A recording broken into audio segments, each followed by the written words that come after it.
Hello students and learners, welcome to Brain Box Tutorials 11 and 12। मैं हूं आपकी teacher Priyanka और आज हम करेंगे आईएससी इंग्लिश लिटरेचर के विलियम शेक्सपियर का जो प्ले है मैकबेथ, उसमें act 1 scene 2, that means this is for ISC class 11। Act 1 scene 2 करते। We have already done the summary, short summary of the play Macbeth, और एक्ट 1 सीन 1 भी कर लिया था। If you have miss those videos, this is the playlist. ये playlist जो अभी आपके स्क्रीन पे आ रहा है, इस पे क्लिक करोगे तो आपको समरी भी दिख जाएगी, पूरी मैकबेथ स्टोरी पता होनी चाहिए। उससे हमको जो हम सीन बाय सीन पढ़ते हैं वो हमको बहुत ईजी हो जाता है समझना। तो I really want you to go through those videos first, specially जो समरी वाला वीडियो है जिससे आपको पूरी स्टोरी समझ में आ जाएगी। तो हमने एक्ट 1 सीन 1 तो कर लिया था, that was the introduction of the witches, 3 witches, and also the setting of the play was also in a very stormy night, thunder, lightning and all. Okay, and they were talking about Macbeth, that they would meet Macbeth. They are planning to meet Macbeth. Now act 1 scene 2, this particular scene is set in a camp that is the main headquarters of King Duncan. King Duncan is the king of Scotland.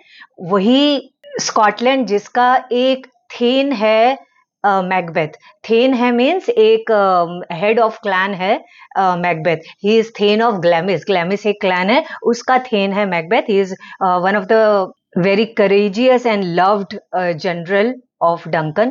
Okay, so this particular scene is set in the headquarters. Headquarters Duncan का था force में। Force जो है Scotland के northern part में एक place है, एक टाउन है। Let me show you in the maps जिससे कि ये क्लियर हो जाए। See, this is United Kingdom, this is Scotland. ठीक है, थोड़ा नॉर्थ वेस्टर्न में हम देखते हैं यूनाइटेड किंगडम के पास स्कॉटलैंड है। स्कॉटलैंड के नॉर्थ में this particular part, this is Forres. देखो, this is Forres here, this is Forres. Okay, so ये स्कॉटलैंड के नॉर्थ पार्ट में, this is the headquarters of King Duncan. So this particular scene is set there. So the scene starts. Alarm within. Alarm within means alarm is a kind of alarm like trumpets and all they are all blown. जैसे कि कोई king enter करता है तो सब trumpets और all बजाने लग जाते हैं, तो that means king is entering, that is why alarm and all सब अंदर बजने लग जाते हैं. And who is entering? Enter King Duncan, that is king of Scotland. Malcolm, Donalbain. Malcolm and Donalbain both are sons of King Duncan. Then Lennox. Lennox is one of the generals of King Duncan, with other attendants are also there, meeting a bleeding captain. Captain, in new book I guess instead of captain sergeant is written. Sergeant हो कि captain हो, बात एक ही है, वो एक soldier है। Sergeant is also a soldier and here captain is also a soldier or a head of soldier. That is what sergeant means. So sergeant लिखा हो या captain लिखा हो, don't get confused, मतलब एक ही है। You can write sergeant there or read sergeant here. So bleeding captain, that means this captain or this sergeant is coming from the war, the same war which the witches were also talking about in the scene 1, that they are waiting for Macbeth to come after the war has ended. So वही war की बात हो रही है। From that war this captain has come and he is bleeding, that means वो war से आया है तो ये भी खुद भी घायल है, injured है, that is why he is bleeding. So they have all come to meet this sergeant or this captain. So King Duncan says, what bloody man is that? Bloody means bleeding. So this man, who is this bleeding man? The man who is bleeding, he can report as seemeth by his plight. As seemeth by his plight, that means as it could be seen by his appearance. By his plight, that means by his condition of the revolt, the newest state. The newest state means the latest news of this war. State here means condition and newest is latest. So latest condition of what? Latest condition of that rebellion, that war. So let us talk to this bleeding man, this soldier, this captain, and so that he can report as by his appearance also it could be seen कि उस किस तरीके का war हुआ होगा जिससे कि ये इतना bleed कर रहा है. So let us know everything about the war from him. So now Malcolm says, this is the sergeant, because Duncan has asked who is this man, so Malcolm is answering. Malcolm is son of Duncan and he is loved by all the countrymen. जैसे Duncan की सब इज्जत करते हैं, बहुत प्यार करते हैं, वैसे मैल्कम को भी बहुत सब प्यार करते हैं, इज्जत करते हैं. तो Malcolm is introducing that bleeding man.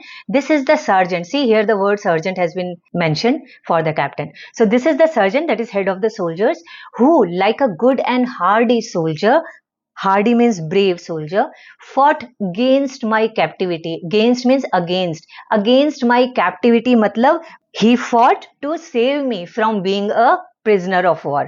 तो उसने मेरी जान बचाई, मुझे बंदी बनाने से बचाया. He is such a good and a brave soldier, जिसने अपनी जान की परवाह नहीं की. Hail brave friend. Hail is his welcoming. See, welcoming you brave friend. Say to the king, the knowledge of the broil as thou didst leave it. Broil is the battle. So tell to the king what you know about the war when you, as thou didst leave it. That means when you left the war, because he has come now to the headquarters. तो जब तुमने छोड़ा उस war को, जब तुम battlefield छोड़ करके आए, उस टाइम तक उस बैटल की क्या कंडीशन थी, क्या पोजीशन थी, टेल टिल देयर, जब तक तुम वहां पे थे, विटनेस किए थे, वो सारी बातें हम लोगों को बताओ. Tell to the king, king को बताओ.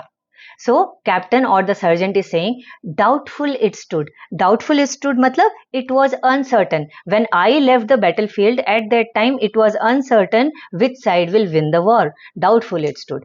And then he is comparing the two oppositions with two swimmers who are in competition. He says, as two spent swimmers, spent means exhausted, tired swimmers that do cling together. Cling matlab एक दूसरे पे उलझ जाते हैं, एक दूसरे के ऊपर ओवरलैप हो जाते हैं. And choke their art. So he is comparing the two sides with the two swimmers who are exhausted and they are, that is why they are grappling with each other and making it impossible for the other one to swim. एक तो already थका हुआ है, फिर एक दूसरे के ऊपर चढ़ रहे हैं, एक दूसरे को तैरने नहीं दे रहे. उसी तरीके से अभी ये दोनों जो साइड्स है उनकी कंडीशन है कि एक जीतने जाता है तो दूसरा उसको रोक देता है. इस तरीके से दोनों लड़ रहे हैं. चोक देयर आर्ट, कोई को भी ठीक से बढ़ने नहीं दे रहे, मतलब दोनों बराबर की टक्कर पे. Then he adds the merciless McDonald.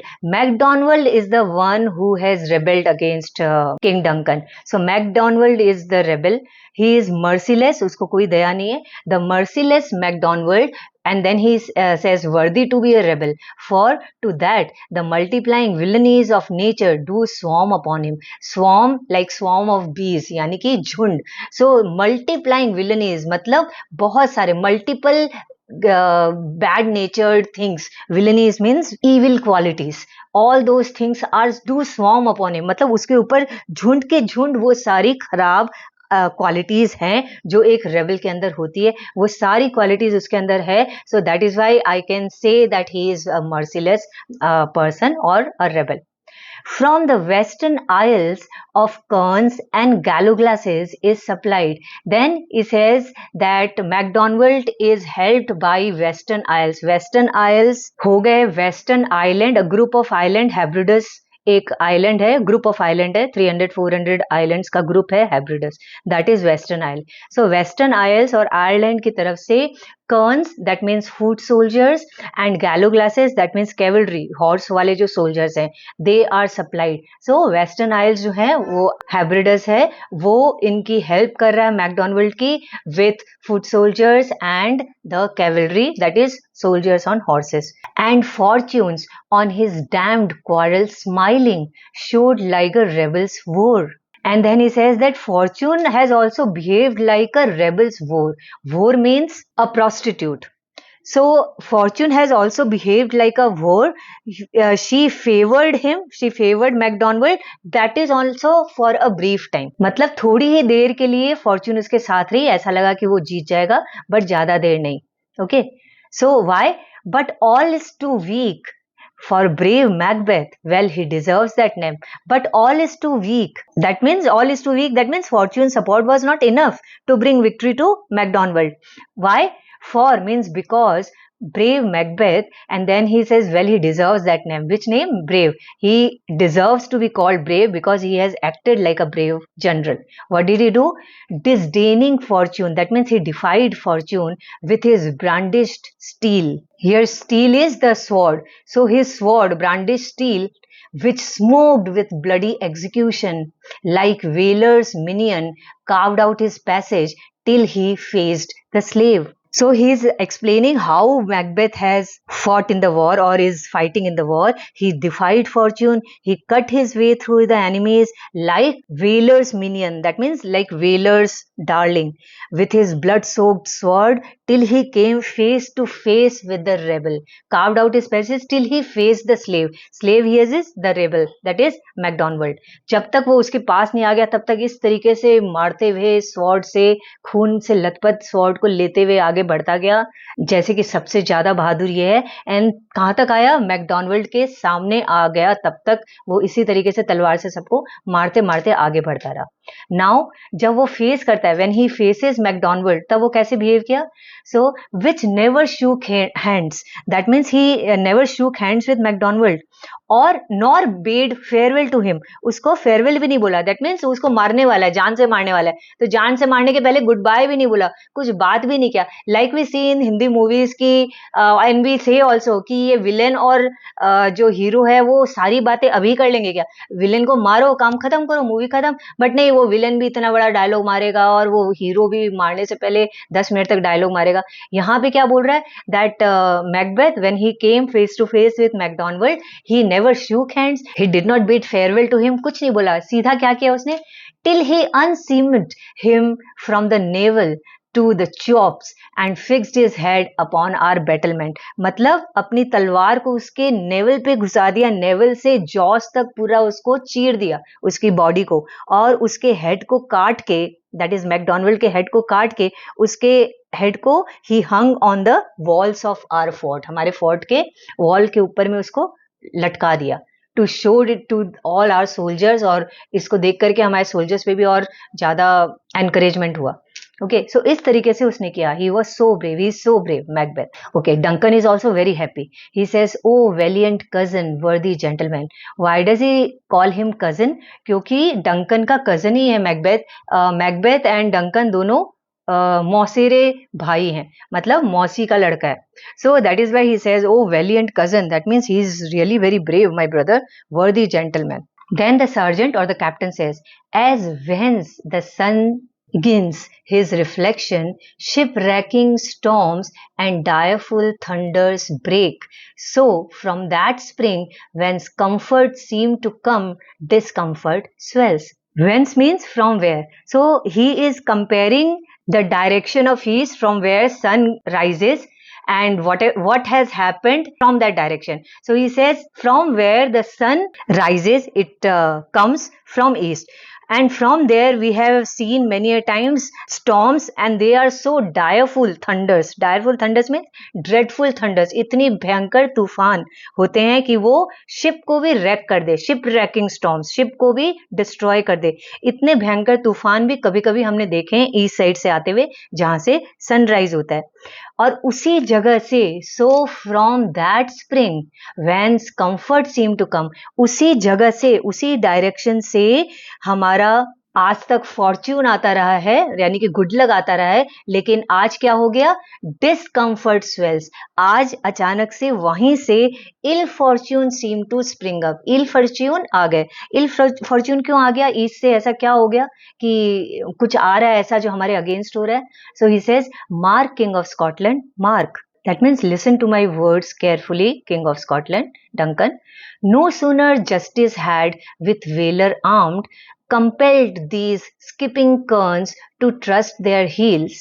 No sooner did this happen. That means ये हुआ ही था that हमारे वेलर के कारण, यानी हमारे जो करेज के कारण, हमारे ट्रूप्स ने जितना भी वेलर दिखाया, जितना करेज दिखाया, उसके कारण एनिमी के जो ट्रूप्स थी उनको दे ट्रस्ट देयर हील्स, मतलब उनको they take to their heels, उनको जाना पड़ा, उनको भागना पड़ा वहां से। ये हुआ ही था ऐसा कि हमारे सोल्जर्स ने उनके, मतलब कि हमारे जो फोर्स थे, हमारे जो एनिमीज थे, उनके सोल्जर्स को हराना चालू किया ही था, भगाना चालू किया ही था। उस टाइम क्या हुआ, but the Norweyan lord, surveying vantage with furbished arms and new supplies of men, began a fresh assault. उसी टाइम क्या हुआ, नॉर्वेयन लॉर्ड मतलब king of Norway, what did he do? Surveying vantage means he saw an opportunity, and what did he do? With furbished arms means new arms means हथियार, मतलब नए और हथियार, नए और नुकीले हथियार, and new supplies of man, all ज्यादा नए सोल्जर्स, उनको लेकर के आ गया।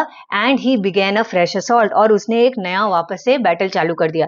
बिकॉज सी अभी हम वापस से करते हैं, वहां से चालू करते हैं। मैकबेथ ने मैकडॉनल्ड को मार दिया, उसका सर काट के फोर्ट के लटका दिया।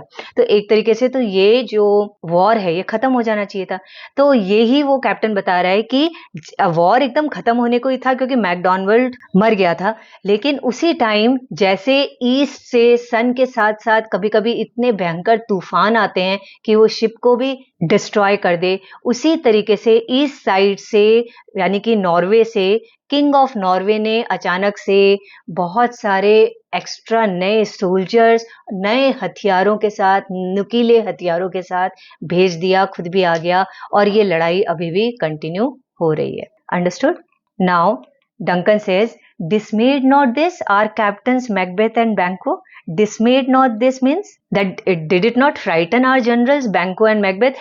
Macbeth was there, and with him one more general of Scotland, that was Banquo. They both were there and they both are very brave. So Duncan उससे पूछ रहा है दोनों को घबराहट नहीं हुई? They were not frightened by this कि अभी खत्म होने को ही था बैटल के, अगेन किंग ऑफ नॉर्वे आ गया अपने सोल्जर्स के साथ।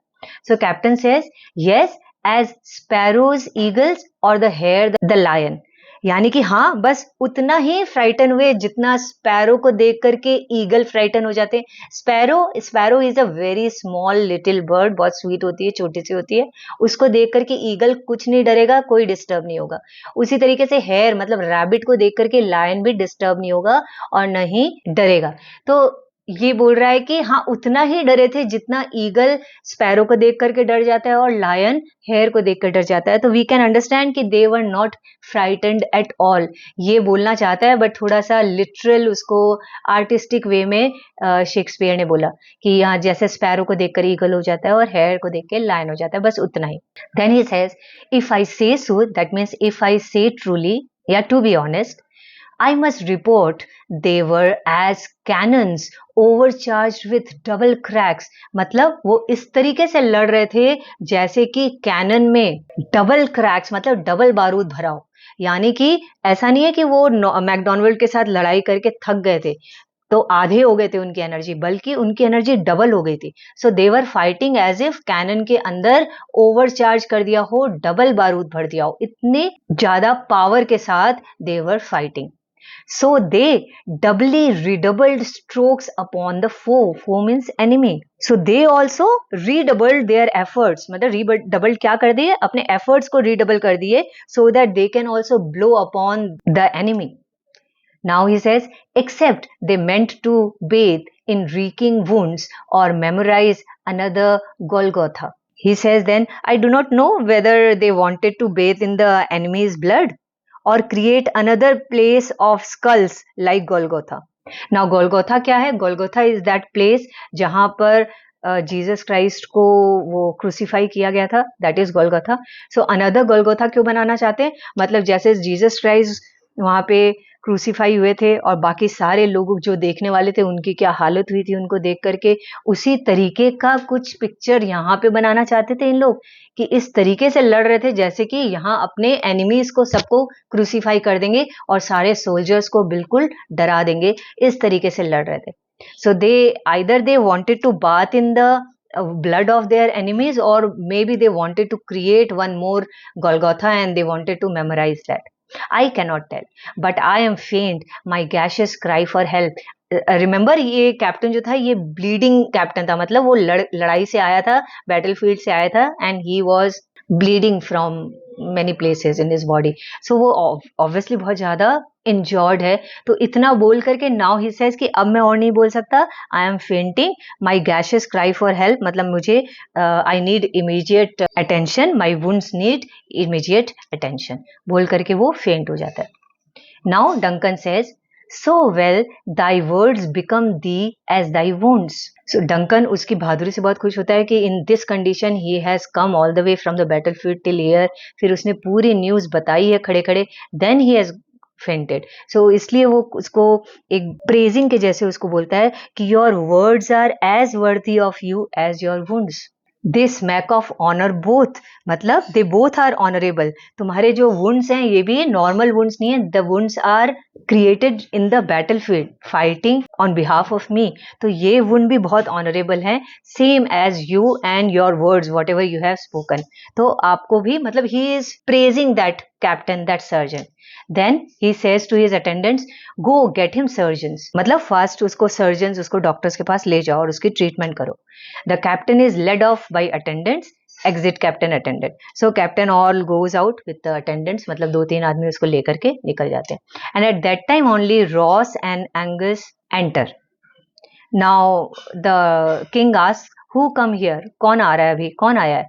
So Malcolm, his son, says, the worthy Thane of Ross. मतलब हेड ऑफ अ क्लैन. तो क्लैन है एक, रॉस एक पर्टिकुलर कबीला है या एक पर्टिकुलर प्लेस है रॉस, वहां का थेन, वहां का head, he has come. So now Lennox, that is one of the noble man. तो वो नोबल मैन बोलता है, what a haste looks through his eyes. What a haste looks through his eyes means उसके eyes कितनी shine कर रही है. उसकी आईज को देख करके ऐसा लग रहा है कि he is about to reveal some urgency. कुछ तो अर्जेंसी है, something, some sense of urgency is there in his eyes. So should he look that seems to speak things strange? So he says, indeed, he looks like a person who brings some strange news. So from his eyes, we can understand that he has something very urgent to say. His eyes are shining. It looks very haste. मतलब बहुत urgency दिख रही है. ऐसे as if कुछ बहुत ही important और strange news लेकर के आया है ये. Now the Thane of Ross would say, God save the king. God save the king, जैसे हम किंग को मिलते हैं तो या किसी से भी मिलते हैं, गॉड ब्लेस यू बोलते हैं, that means God bless the king. Now Duncan says, whence camest thou worthy thane. Whence means from where came you, मतलब कहाँ से आए हो तुम. From where did you come worthy thane. So Ross, that is thane of Ross, is saying, from 5 great king. So I come from 5, वही जगह जहाँ पे लड़ाई हो रही है. Where the Norwegian banners flout the sky and fan our people cold. मतलब उसी जगह से जहाँ पे नॉर्वेजियन बैनर्स ही खाली स्काई में लहरा रहे हैं, एंड हमारे लोगों के people, our people into our people, हमारे सबके हार्ट्स को ठंडा कर रहे हैं, मतलब डरा रहे हैं. क्योंकि ऑब्वियसली वो जब अपने एनिमी की फ्लैग को लहराते हुए देखेंगे तो वो डर जाएंगे. तो मैं उस जगह से आ रहा हूँ जहाँ नॉर्वे के बैनर लहरा रहे हैं स्काई में, और हमारे जितने भी लोग हैं वो ठंडे पड़ते जा रहे हैं. Norway himself, with terrible numbers, assisted by that most disloyal traitor, the Thane of Cawdor, began a dismal conflict. अभी एक और थेन ऑफ काउडर जो है, ये आता तो स्कॉटलैंड के अंदर है, बट ये जो है ये भी रेबेल हो गया, ये भी नॉर्वे के किंग के साथ जाके मिल गया. तो ये अब ये न्यूज लेकर के आ गया है कि किंग ऑफ नॉर्वे वो तो खुद है ही हिमसेल्फ इज देयर. फिर he is also with a formidable number of troops, उसके बहुत सारे सोल्जर्स हैं. And then he is assisted by this thane of Cawdor, जिसको ये कैसे इंट्रोड्यूस करता है, that he is the most disloyal traitor. Disloyal ही है, अगर वो किंग्स ऑफ स्कॉटलैंड के साथ नहीं हो करके उसको धोखा दे करके नॉर्वे के किंग के साथ चला गया तो डिसलॉयल ही माना जाएगा. सो नॉर्वे का जो किंग है वो खुद आ गया है लड़ाई में, अपनी बहुत सारी सेना के साथ, सोल्जर्स के साथ आ गया है, और साथ ही साथ हमारा जो थेन ऑफ काउडर है वो भी इतना डिसलॉयल है, वो भी उसको सपोर्ट कर रहा है. एंड नाउ वो सब मिल they began a dismal conflict, मतलब furious attack, furious conflict, furious battle. Till that Bellona's bridegroom, lapped in proof, confronted him with self-comparisons, point against point, rebellious arm against arm, curbing his lavish spirit and to conclude the victory fell on us. तो last में एक अच्छी news क्या बोली कि ऐसे ऐसे लड़ाई हुई बट लास्ट में the victory fell on us, यानी लास्ट का न्यूज अच्छा है कि हम जीत गए, वी वर विक्टोरियस. बट कौन है ये Bellona's bridegroom? Bellona is goddess of war, Greek goddess of war है. ठीक है, जैसे हमारे यहाँ पे कितनी सारी गॉडेस हैं, उसी तरीके से वहां पे ग्रीक में भी बहुत सारे गॉड एंड गॉडेसेस हैं. तो Belona is goddess of war. तो जैसे बेलोना का ब्राइडग्रूम हो, मतलब ये मैकबेथ के लिए बोल रहा है कि मैकबेथ को क्या एडजेक्टिव दिया है कि he is like Bellona's bridegroom. That means जब वो लैप्ड इन प्रूफ, जब वो पूरा आर्मर के साथ पूरा पहन के कवर होकर के जब बैटल फील्ड में था, तो he was looking as if he is the bridegroom of Bellona. मतलब वो भी गॉड ऑफ वॉर से कम लग नहीं रहा था, ऐसा लग रहा था. And then what did he do, मतलब what did Macbeth do? He was covered in armour and then he met thane of Cawdor and matched him in every way. मतलब जितनी तेज वो लड़ाई कर रहा था ये भी कर रहा था. Then their swords were against each other in a very close grapple, curbing his lavish spirit, and thus he restrained his lavish spirit, that is insolent spirit. And then he says to conclude the victory fell on us. Last में ये हम conclusion ये हुआ कि हम जीत गए. तो ये मैकबेथ के कारण वो जीत हुई मेनली. पहले उसने मैकडॉनल्ड को मारा और अभी थेन ऑफ कॉर्डर को भी उसने मार दिया. So Duncan was so happy, he says great happiness, बहुत खुशी हुई. So Ross, that is thane of Ross, says that now Sweno the Norway's king, that is Norway का जो किंग था उसका नाम है स्वेनो. सो अभी वो क्या कर रहा है? He craves composition, that means composition is peace. अब वो डिमांड कर रहा है, बेग कर रहा है पीस के लिए, क्योंकि वो अकेला पड़ गया तो वो कैसे लड़ेगा. तो ही क्रेव्स कॉम्पोजिशन, दैट मीन्स वो now he shoes for terms of peace, कि अब रोक दो और टर्म्स ऑफ पीस ट्रीटी कर लो कुछ. Nor would we deign him burial of his men till he disbursed at St. Colum's Inch $10,000 to our general use. So now Ross बोलता है but हमने भी कंडीशन रख दी है, we would also not allow him to bury his dead soldiers at St. Colum's Inch जब तक कि वो $10,000 हमको नहीं दे देता. वॉर एलिमनी बोलते हैं इसको, तो वॉर कॉम्पनसेशन के जैसे. तो वॉर कॉम्पनसेशन के जैसे जब तक वो हमको $10,000 नहीं देगा, तब तक हम उसके मरे हुए सोल्जर्स को सेंट कॉलमस इंच के बरियल ग्राउंड में बरी करने नहीं देंगे. वो बोल रहा है पीस ट्रीटी साइन करो and we have this demand, ये करो तब पीस अपने आप होगा. Because we have won, that means now King of Scotland has won, Scotland had won, तो अब वो जो चाहेंगे वैसा terms of treaty होगा. So Duncan says, no more that Thane of Cawdor shall deceive our bosom interest. Go, pronounce his present death, and with his former title greet Macbeth. Now Duncan was so happy, so he says, never again shall that Thane of Cawdor betray our friendly trust. आज से बाद में वो कभी deceive नहीं कर पाएगा our bosom interest. मतलब हमारे bosom, मतलब जो हार्ट के बहुत पास में हो, उस ट्रस्ट को कभी ये ब्रेक नहीं कर पाएगा. एंड देन दो ये बोलता है, एक उसके लिए बोलता है, गो pronounce his present death. That means go let him face immediate execution, and उसका title that is Thane of Cawdor किसको बना दो? His former title greet Macbeth. Macbeth को वो टाइटल दे दो Thane of Cawdor का. Thane of Cawdor को उसी ने मारा है तो उसी को दे दो ये title. Ross says I'll see it done, ये हो जाएगा sir. Then Duncan says, what he hath lost, noble Macbeth had won. He means here Thane of Cawdor. जो Thane of Cawdor ने खो दिया है वही Macbeth को मिल गया है. यानी उसने थेन ऑफ कॉर्डर की टाइटल खो दी और मैकबेथ को थेन ऑफ कॉर्डर की टाइटल मिल गई, right. And after saying this they take an exit. So ये खत्म होता है हमारा सीन 2. नाउ सीन 1 और सीन 2 की देखो स्पेशलिटी क्या है. इस पूरे प्ले की देखो एक स्पेशलिटी ये है, पहली स्पेशलिटी ये कि the main protagonist of the play has not been introduced yet. Scene 1 हो गया, सीन 2 हो गया, अभी तक मैकबेथ को इंट्रोड्यूस नहीं किया. ठीक है, ये थोड़ा स्ट्रेंज है. But second thing, Macbeth introduce नहीं हुआ लेकिन मैकबेथ के बारे में ही बातें हो रही है सीन 1 में भी और सीन 2 में भी. सीन 1 में the witches are talking about him, they are keen to meet him. Then here the king and all the soldiers, all the generals are talking about him, that how he has fought in the war और कैसे उसके कारण ये जीत हो गई. तो even though Macbeth is not on the screen at present, but we can visualize him that how he is fighting. ऐसा लग रहा है जैसे कि वो प्ले में हर सीन में वही मौजूद है क्योंकि सबकी बातों में वो है. ठीक है, ये दो चीजें बहुत इंटरेस्टिंग है इस प्ले की। सेकेंडली अगर हम ध्यान से देखें तो दोनों सीन में जो डिस्क्रिप्शन है, जो सेटिंग है, वो बहुत ही इंटेंस है। फर्स्ट तो बहुत ज्यादा इंटेंस के साथ साथ फ्राइटनिंग भी था। एक पूरे पूरे मैकबेथ प्ले की ही एक सेटिंग कर दिया था कि सुपर नेचुरल का कितना ज्यादा इन्फ्लुएंस रहेगा। Okay, and second scene although supernatural से रिलेटेड नहीं है, but they have through their conversation established that the play is going to be so intense, bloody, because वो bloody सर्जेंट को आते हुए दिखाता है कैसे वो ब्लीड कर रहा है। दैट मीन्स जो वॉर हो रहा है, बैटल हो रहा है, वो भी बहुत ज्यादा फ्यूरियस हो रहा है।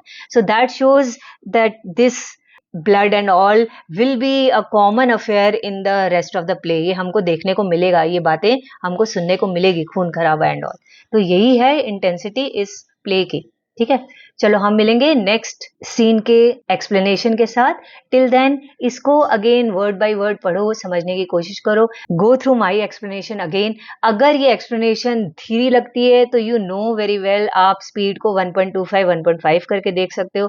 अगर बहुत फास्ट लग रही है तो स्पीड को थोड़ा कम कर दो, 0.75 में देखना चालू कर दो इस वीडियो को, तो आपको क्लियर हो जाएगा। और स्पीड ठीक लग रही है तो इसी स्पीड से देख लो। ठीक है, ये सब आप लोगों को पता है, फिर भी मैंने एक बार बता दिया। चलिए मिलते हैं नेक्स्ट वीडियो में, तब तक के लिए keep on preparing, keep practising, subscribe my channel and share it with your friends because sharing is caring. Bye bye, जय हिंद।